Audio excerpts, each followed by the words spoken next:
मैं भगवती पांडे। आप देख रहे हैं मेरा YouTube channel study with me. आज हम पढ़ेंगे कक्षा 11 हिंदी कबीर के पद। आज हम दूसरा पद पढ़ेंगे। इस पद के द्वारा कबीर ने बाह्य आडंबर करने वाले लोगों पर व्यंग किया है। संतो देखत जग बौराना है। संतो माने सज्जनों, जग माने संसार, बौराना माने पागल हो गया है। सांच कहो तो मारन धावे। सांच मतलब सत्य, कहो तो कहता हूँ तो, मारन मारने के लिए, धावे दौड़ता है। झूठे जग पतियाना, झूठे या झूठ बोलने वाले पर जग संसार पतियाना विश्वास करता है। कि कबीर कह रहे हैं कि हे सज्जन व्यक्तियों, देखो यह संसार पागल हो गया है, पगला गया है, बौरा गया है। क्योंकि अगर मैं सत्य बात कहता हूँ तो मुझे मारने के लिए दौड़ता है, और इस संसार के लोग झूठे बातों पर विश्वास करते हैं। अर्थात कबीर क्या सत्य बताते हैं कि जो ईश्वर हैं वह बाह्य आडंबरों से नहीं मिलते हैं, बल्कि हमारे अंतःकरण में विराजमान हैं, और अच्छे कार्य करने से ईश्वर की प्राप्ति होती है। ऐसी बात कबीर कह रहे हैं। लेकिन उस बातों पर लोग क्या कहते हैं, उनको मारने के लिए दौड़ रहे हैं। जो असत्य बात कहते हैं, यानी कि पीपल की पूजा करो, पत्थर की पूजा करो, विभिन्न प्रकार के क्रियाकर्म करो, तो उन पर विश्वास कर रहे हैं। नेमी देखा धर्मी देखा, प्रात करे स्नान, आत्म मारि पखा नहीं पूजे, उनमें कछु नहीं ज्ञाना। अब नेमी देखा, नेमी मतलब नियम पर चलने वाला, धर्मी धर्म पर चलने वाला, प्रात करे स्नान। कुछ ऐसे आडंबर वाले व्यक्ति हैं, दिखावा करने वाले व्यक्ति हैं, जो अपने को नियम और धर्म पर चलने वाला बताते हैं। वे प्रातः काल उठ करके स्नान करते हैं।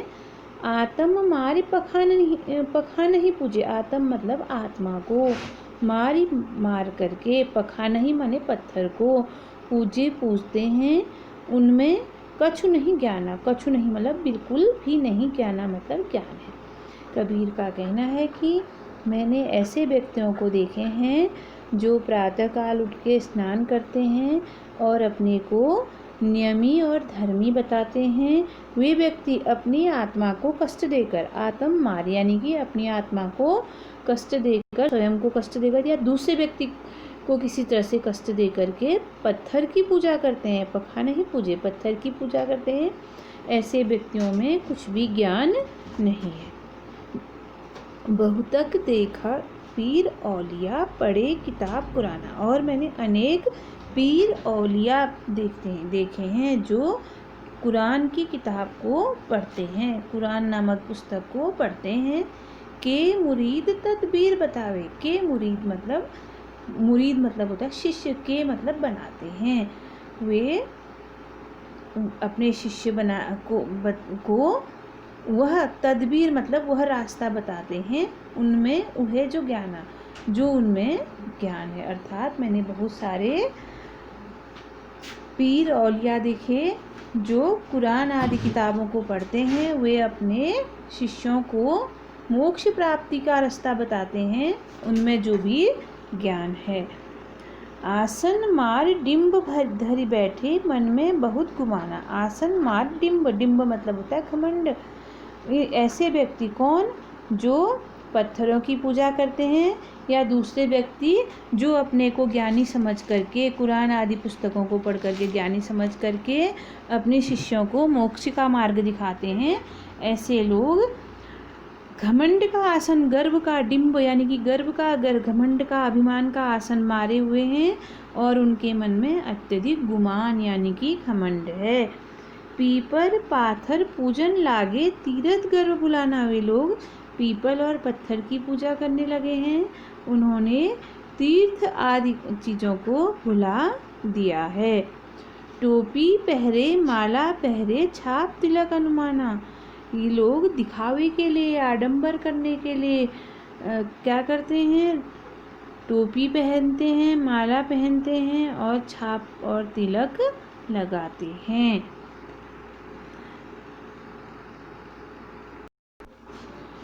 साखी शब्द ही गावत भूले, आत्म खबर न जाना। कि ऐसे लोग, वे लोग साखी और शब्द गाना भूल गए हैं, उन्हें आत्मा की खबर नहीं है। दोनों धर्म वालों को कबीर ने यहाँ पर लताड़ा है। एक हिंदू धर्म वाले जो कि पत्थर पूजते हैं, आत्मा को कष्ट देते हैं और टोपी माला छाप तिलक करते हैं।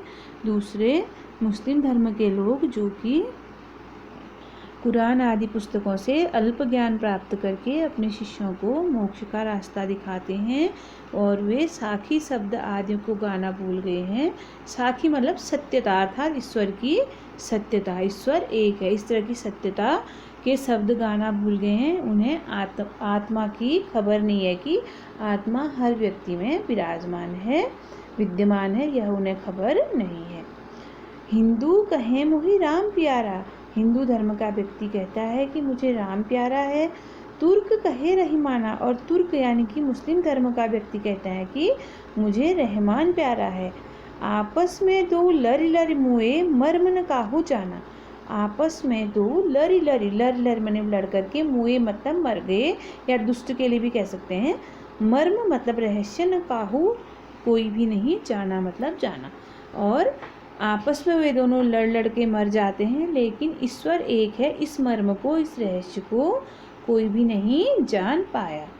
घर घर मंत्र देत फिरत हैं, महिमा के अभिमाना। ऐसे लोग अपनी महिमा का बखान करते हुए अभिमान पूर्वक घर घर जा कर के शिक्षा देते फिरते हैं। मंत्र का तात्पर्य है यहाँ शिक्षा, अपने अपने धर्म की शिक्षा देते रहते हैं। गुरु के सहित शिष्य सब बूढ़े, गुरु के सहित शिष्य मतलब शिष्य से तात्पर्य बूढ़े, बूढ़े का तात्पर्य यहाँ डूब गए। अंतकाल पछताना, अंतकाल मतलब अंत समय में, पछताना मतलब पछता रहे हैं। ऐसे लोग जो महिमा के अभिमान के वशीभूत होकर के घर घर जा कर के अपने धर्म विशेष की शिक्षा देते फिरते हैं, ऐसे गुरु के सहित उनके सब शिष्य भी डूब जाते हैं, अर्थात उन्हें कोई भी कुछ भी प्राप्त नहीं होता है, अंतकाल में वे पछताते हैं। कहे कबीर सुनो हो संतो, कबीर कहते हैं कि हे सज्जनों सुनो, ये सब मर्म भुलाना, इन्होंने सारा मर्म भुला दिया।